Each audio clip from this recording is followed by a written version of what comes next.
Hi, hello, I'm Sam Harrison, and I read, review, and discuss fantasy and science fiction books. Today we've got a bit of all three, as I will be reading, reviewing, and discussing multiple chapters from The Wandering Inn as I continue my Wandering Inn read along. So today, as of filming, it is Wednesday, the 20th of December.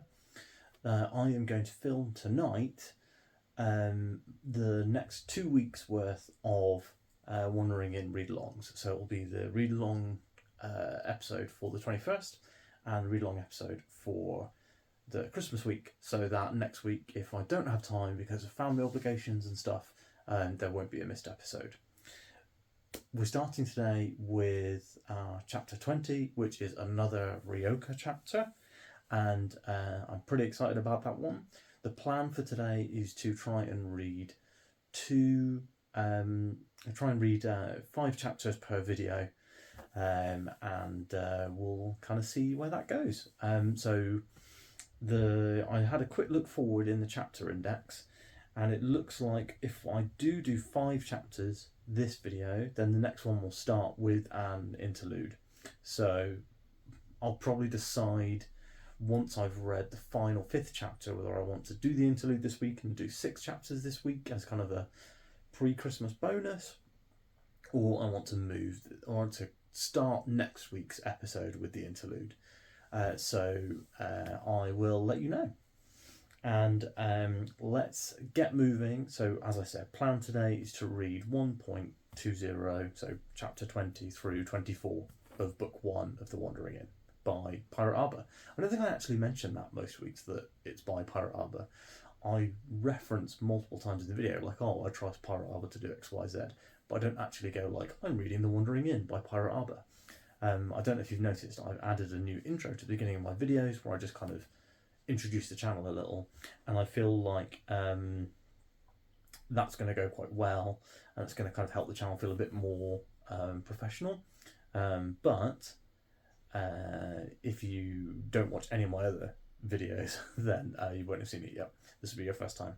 Anyway, let's get on with chapter 20. Okay, chapter 20 done. So, as expected from the R at the end of the chapter title, that one was a Ryoka chapter. Now,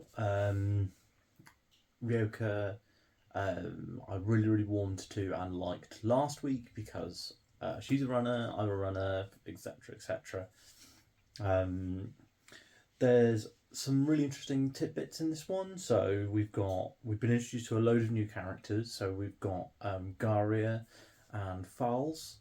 Again, pronunciations on names. Garia seems like that's probably what it is, but Fowls could be false, don't know. Who are some other runners.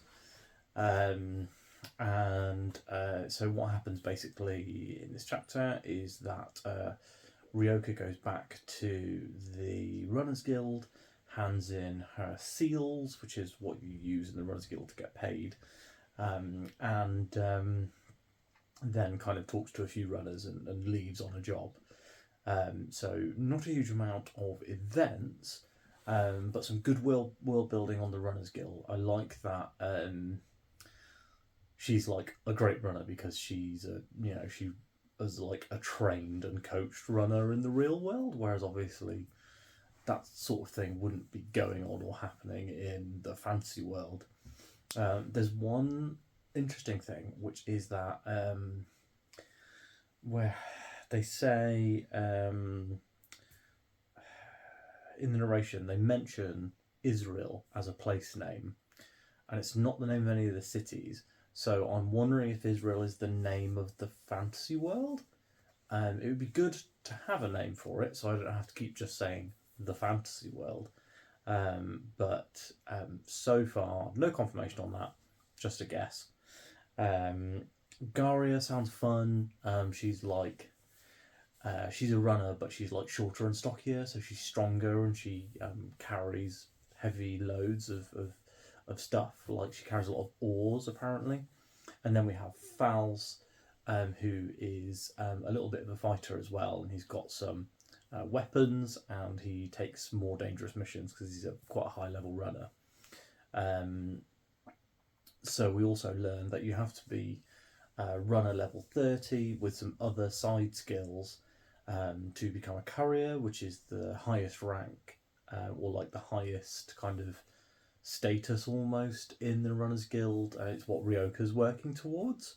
Um, we there's definitely, this chapter feels a little differently, almost a little differently written than the previous one, because there's a lot of notes, and it almost feels like I don't know. It feels a bit ADHD, if that makes sense. It feels like Ryoka might have something like that, where she,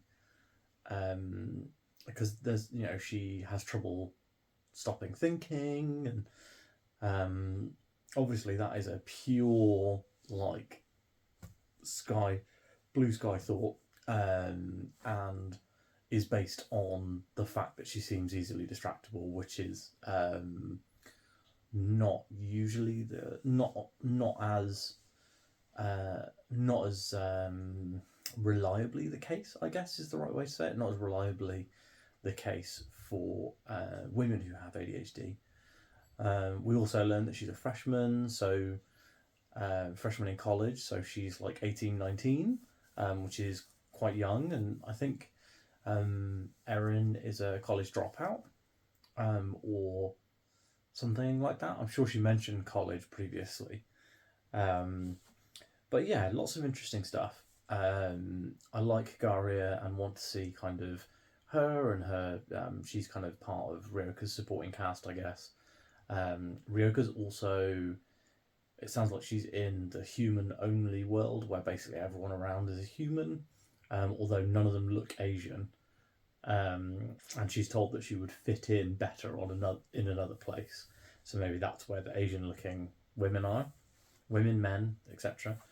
And also, there is a note about a courier mission or a runner mission going to a place kind of beyond the mountains that surround the area they're in. And I'm wondering if that is how Erin and Ryoka are going to come together, if that's where Erin is she's in the place where all the monsters are and where it's dangerous. Because we've obviously seen a lot more monsters in Erin's world. We've seen, the dangerous wildlife, we've seen the rock crab things, we've seen goblins and dragons, which aren't in... goblins have been in Ryoka's story, but nothing really else. So yeah, I think I'm going to go straight on to the next chapter. I'm going to read chapter 21, and I will speak to you in like seconds for you, a few minutes for me. Okay, chapter 21 just finished. And so this one is an interesting chapter because it deals with something that you don't ever really see in fantasy stuff, which is that Erin, the protagonist, gets her period. So this sort of like periods do come up in fantasy, but I think the only times I really remember them being like referenced more than like a very small amount was in like Game of Thrones, and then it was in a kind of a gross like, oh, she's ready for marriage sort of way, about like 11-year-olds. So this sort of depth to it is definitely something new for fantasy. It's really good to see more from Celis, the receptionist at the Adventurers Guild. I kind of was like, well, when we saw her the first time, I was like, she's got a name, which probably means we'll see her again. But I don't know if also like Pirate Arbor is just one of those writers who has, thousands of named characters that we might see like 3 times every 100 chapters, because there are, fantasy writers. There are fantasy writers out there like that. Now, yeah, this was a good chapter. There was some kind of a couple of laughs in there. Obviously, I feel for Erin. It absolutely sucks. My wife has had to deal with it and all that sort of thing. Not something that obviously I have gone through, but I absolutely understand how that must just kind of suck. And getting your period in a fantasy world, I can imagine being a real rough experience. Where the society, especially where Erin is, where none of the other races have monthly cycles, um, the the society just kind of isn't built to support that in the way that obviously our society and it is, even in the limited way that it does. Now, definitely,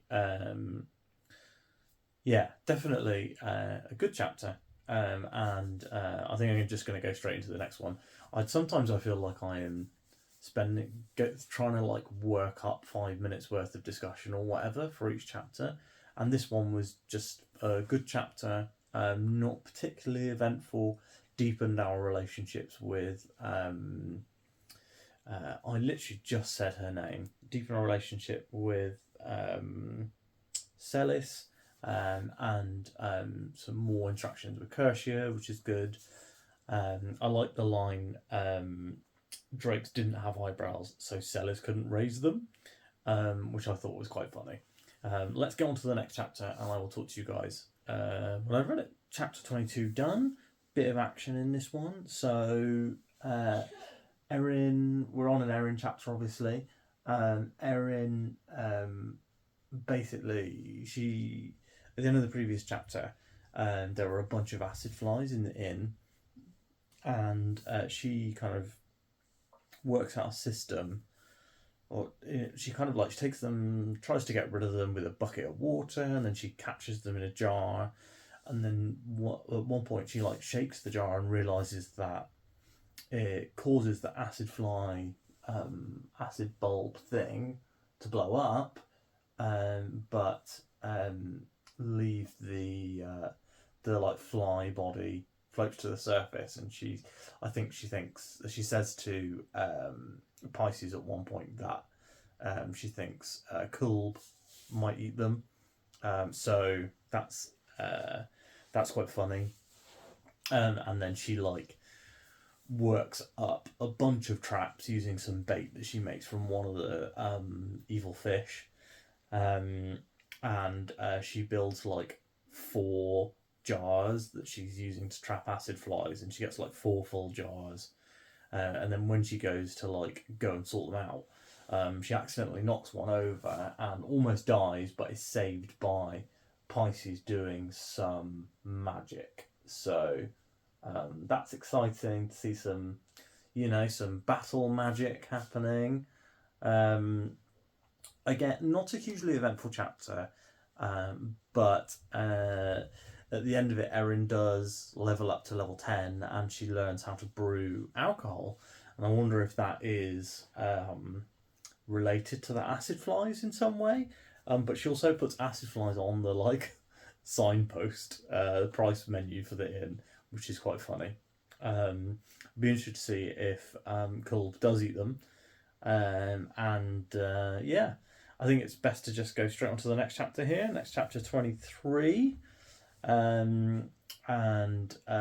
think, we've got one more chapter after this for this video, and then we'll start video number 2. I think we'll see when we get to the interlude. That's 121 point. You know what I mean. Chapter 23A done. This is an entire chapter from what seems like the POV of one of the worker ants that is living in the hive in Liskor. So, lots to talk about in this one, I think. So, we learn a little bit about the ant society. So, we learn that there's kind of workers and soldiers and the queen, and then there is Klibich, who is the only truly free, intelligent ant, and him I think they say that only he and the queen, who's referred to as the Free Queen, remember when they set up the Free Hive in Liscor. So there's lots of, sorry, lots of foreshadowing and interesting stuff going on here with, I think, showing us what's going on with the Tinium, lots of stuff going on with the Antinium. I have been super curious about them basically from the start. So this was a great chapter. It seems like Klivich is he's planning something with the Queen, or the Queen is planning something and he's under orders from her. I'm not sure what the hierarchy is there when it comes to the two of them. They're planning something. The thing they're planning is outside the city, and they're basically throwing hundreds of worker drone lives at it. So they take secret tunnels out from the hive, out of the city, and then there's like a big metal door that they're trying to dig out behind. The Antinium is says that when they exit the door, it was closed, even though nobody closed it. Klivich makes them collapse and destroy all the digging they've done behind the door during the night. So there's definitely lots going on here, and I'm looking forward to seeing where this goes. We also get to know, so one of the Antinium that is our POV character has an obsession with chess. I feel like chess is going to be a big element of the Wandering Inn, because it's been mentioned so many times since it's first come up. And then also there's another worker that's working with him, the chess-obsessed Antinium, who is starting to click his mandibles together like a song. So that is really interesting. And it kind of implies that he at least is kind of breaking free from the worker ant lifestyle, and is kind of gaining, personality, creativity. There's a lot of interesting stuff going on with the Antinium, and I feel like again, while the events of the chapter were fairly minimal, we learned a lot about those characters. We learned a lot about Klivich, and we learned the interesting thing I thought was that he wears clothes even though he doesn't need to, because none of them have genitals. I thought that was quite a fun thing to bring up. Maybe he's got something he's hiding down there. You never know. Cool. Let's go straight on to the last chapter for this week's video, and I will speak to you guys in a bit. Chapter 24 done. So this is another interesting one. So we kind of start off with Erin trying to kind of make some new food, and she's looking to make cookies and ice cream, because the world doesn't know what those are, so it'll be fun for her to invent those.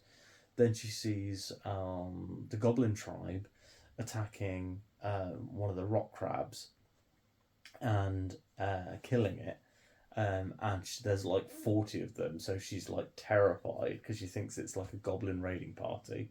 She runs back to the inn, and eventually Relk and Klivich arrive, and she finds out that 40 isn't a raiding party. The small raiding parties are 300. So at least she's got not as much to worry about.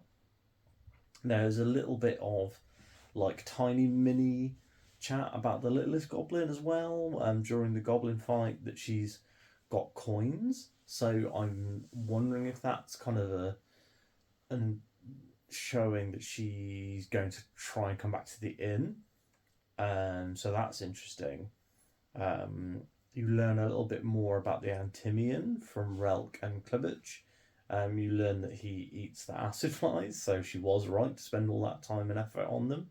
And also, you learn, as I was saying, that in the previous chapter, they're talking about the Antimian. They're talking about the Free Queen and the Free Hive, and then it finds out that there's 5 other Antimian Antinium hives in the world, but they're all in the same part of the world called the Hivelands. And this is the only one that's actually in a city. And that basically the Antinium provide, like, they're like the territorial army or whatever. Like, they get called up if someone attacks the city, and they do kind of menial jobs in the city in exchange for being allowed to have the hive there. So yeah, I mean, the Antinium are so far like the most interesting and exciting bit of world building. I guess the Runners Guild is really cool as well. I like the Runners Guild. But so having lots of Antinium stuff in these 5 chapters was really good. I really enjoyed the Antinium POV interlude style chapter. It was quite funny because that when I looked at the table of contents on the Wandering Inn, there's like how to find where you are in the ebook on the web serial, and it looks like the Antinium chapter isn't in the ebook at all, isn't in the audiobook. It's not. So this must be a new chapter for the rewrite. So interesting to see that. Also, Relk.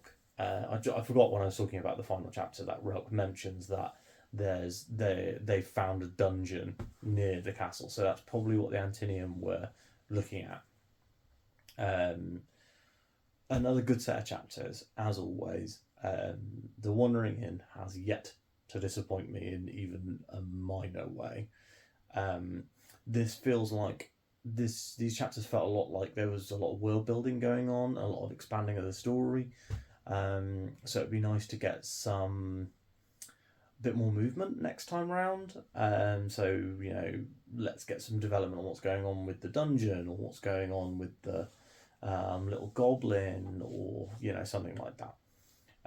So I'm going to roll straight into reading the next set of chapters, but unfortunately you'll have to wait a week until after Christmas for the next chapters. So if you only watch the Wandering Inn videos, then I hope that you enjoyed this episode.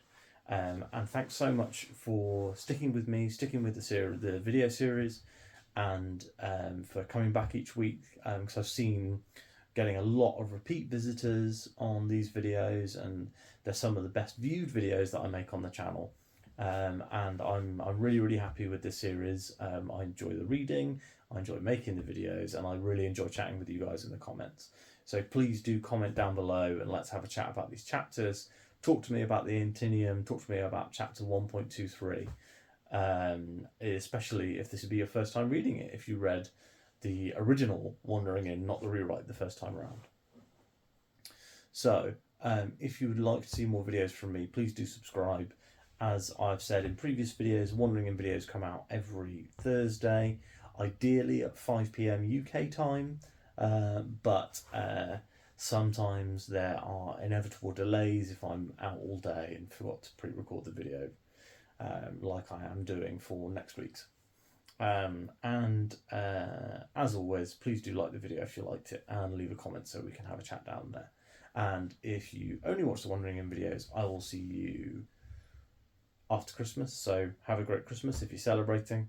And also, if you don't just watch the Wandering Inn videos, you watch everything, I will see you tomorrow for the last weekly wrap-up before Christmas.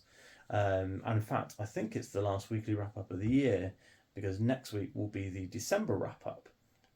So yeah, last ever weekly wrap-up in 2023.